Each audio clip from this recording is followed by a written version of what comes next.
Какво мислите Вие по въпроса за данъчните политики през последните години и дали те са в услуга на хората? Това, което основно се прави погрешно, е да се смачква малкия и среден бизнес, който е гръбнака на всяка една икономика.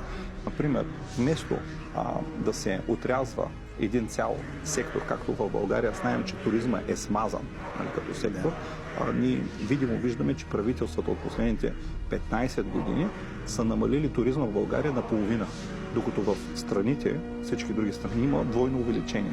Или за да трябва да си изключително некомпетентен, за да унищожиш един такъв бранш с огромен потенциал, който навсякъде расте, а в България намалява. Същото го виждаме и в много други сфери и сектори.